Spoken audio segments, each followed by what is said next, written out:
Quelque chose d'extraordinaire s'est passé au Burkina Faso, les gars.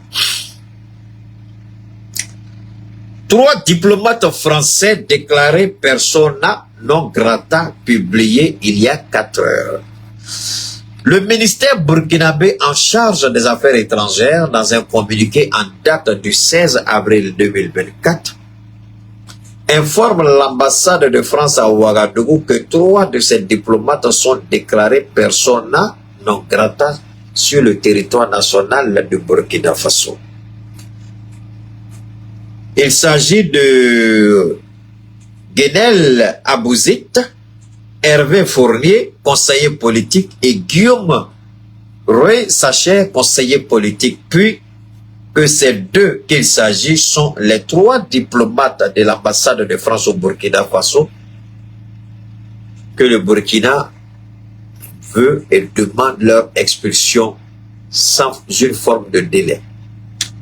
Ces personnes renvoyées pour activités subversives sont ainsi priées de quitter le territoire burkinabé dans un délai de 48 heures. Merci au Burkina Faso. Merci au président capitaine Traoré pour la promptitude, l'intelligence, la détermination, le patriotisme avec lequel il gouverne aussi bien et intelligemment le Burkina Faso. Je vais vous donner un petit exemple avant d'aller sur ce petit pervers, ancien chef d'état-major des forces armées. Nous avons décortiqué hier, on va revenir un peu là-dessus. Je vous ai toujours dit une chose, et beaucoup de gens ont spéculé sur l'intervention de la CEDEAO. J'ai dit, pour une intervention dans un pays, je répète une dernière fois, pour une intervention dans un pays, il y a des éléments essentiels pour intervenir dans un pays. Il y a ce qu'on appelle, merci pour le cœur, il y a ce qu'on appelle le renseignement sur le terrain, les informations crédibles. Si vous écoutez la narration de Tamsir, le gars là, le Burkinabé qui fait la narration là, des frappes dans la reconquête du territoire, laissez-le. Allez regarder la guerre en Ukraine. Toutes les informations qu'on dit, on dit toujours frappe avec précision. Les informations, les drones. Vous ne pouvez pas intervenir militairement dans un pays si vous n'avez pas le minimum d'informations. Sinon, vous allez dans un cimetière, dans un tombeau ouvert. Ce qui a expliqué pourquoi la CEDEAO ne pouvait pas militairement intervenir, parce que la CEDEAO n'avait aucune visibilité au Niger. Parce qu'il faut des traites, il faut des informations pour que vous puissiez savoir où mettre les pieds. Dans une opération militaire, les yeux de l'armée, ce sont les renseignements. Les oreilles de l'armée, ce sont les renseignements. Les pieds de l'armée, ce sont les renseignements. Les renseignements vous disent, là où vous mettez les pieds, voilà la situation. Le renseignement vous dit, ce que vous regardez, au-delà, voilà. Le renseignement vous dit, ce que vous entendez, ce n'est pas ça, mais voilà la réalité. Si vous n'avez pas ces 3 facteurs de renseignement dans une guerre, évitez de vous y habituer, de vous y engager, sinon vous êtes mort. Merci Bachili. C'est pourquoi la CEDEAO a plusieurs fois réfléchi. C'est pas qu'ils n'avaient pas l'envie. Ils voulaient même croiser le fer avec nous. Mais ils ne pouvaient pas pour la simple et bonne raison qu'ils n'avaient pas les informations de dernière minute, les informations fiables. En temps de guerre, en temps d'agression, en temps d'action militaire, l'information c'est en temps réel. L'information d'aujourd'hui n'est pas la vérité de demain. L'information de demain n'est pas la vérité d'après-demain. Donc, les informations, il faut les avoir en temps réel. Pour que vous compreniez très bien ce dont il est question ici. Les 3 personnes, la France a toujours dit, Nous avons nos collaborateurs, nous avons les échos de ce qui se passe et au Burkina, et au Mali, et au Niger. C'est au regard de ces informations que l'idiot, l'imbécile, le ridicule, le morpion, l'esclavagiste, le colon, l'ex-chef d'État, major des forces armées françaises, a dit qu'il faut que l'Europe vienne comme une entité politique, si nécessaire, utiliser les forces armées européennes au sein d'une coalition pour venir imposer leur volonté aux États africains parce que leur survie, leur destin, leur avenir, c'est nous. C'est nous.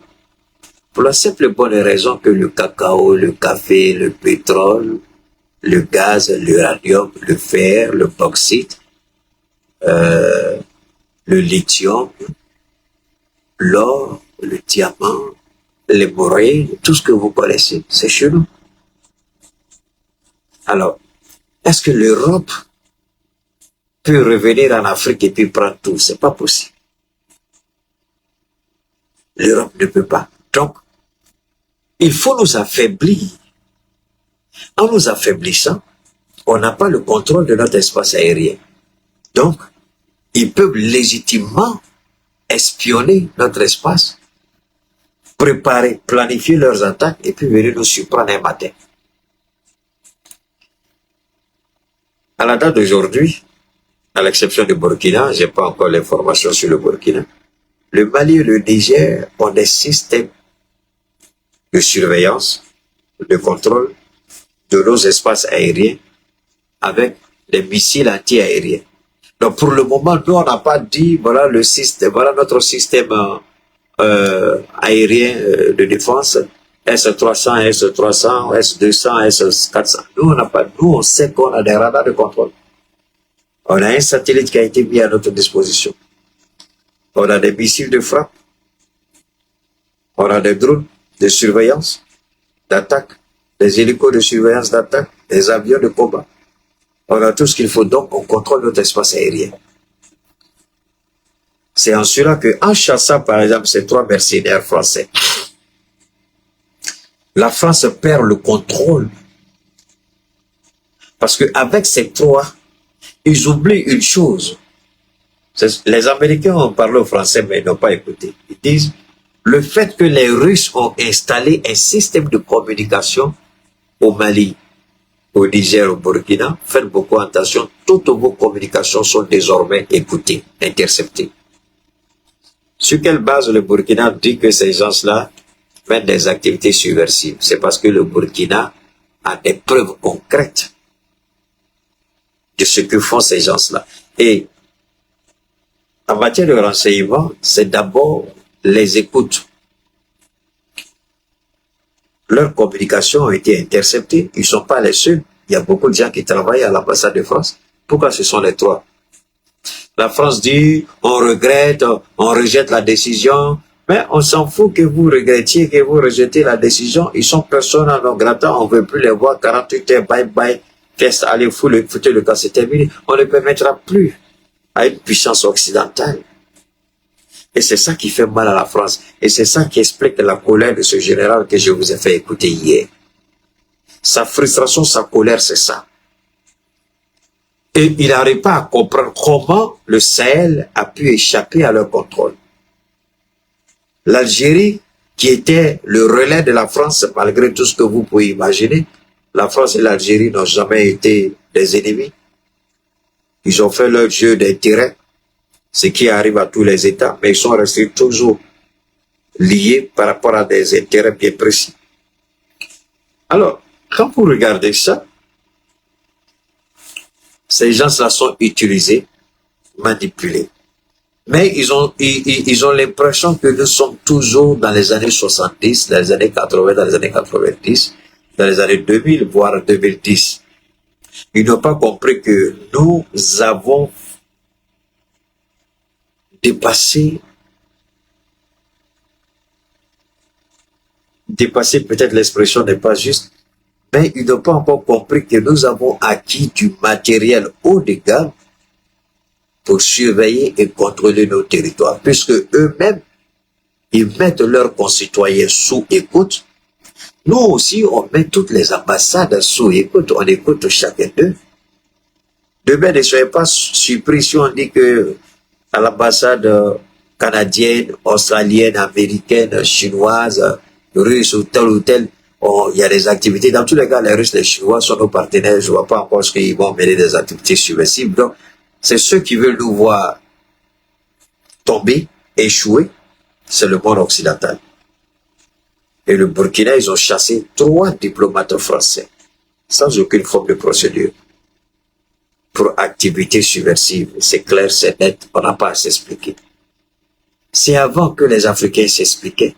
C'est avant que les Africains se justifiaient. Mais à la date d'aujourd'hui, à la date T, les pays souverainistes, panafricanistes, qui veulent se défaire de la domination néocoloniale, post-coloniale, ils s'en fichent éperdument des appréciations que vous faites et des décisions que nous prenons. Nos décisions, quand on les prend, c'est des décisions qui sont actées. Que vous acceptiez, que vous n'acceptez pas, nous on s'en fout éperdument. Ils vont partir. C'est ça la réalité. Alors, aujourd'hui, le Burkina est en train de créer un nombre impressionnant d'unités. Merci d'avoir regardé la vidéo. Avant de nous quitter, n'hésitez pas à partager vos avis dans les commentaires. À bientôt pour de nouvelles vidéos.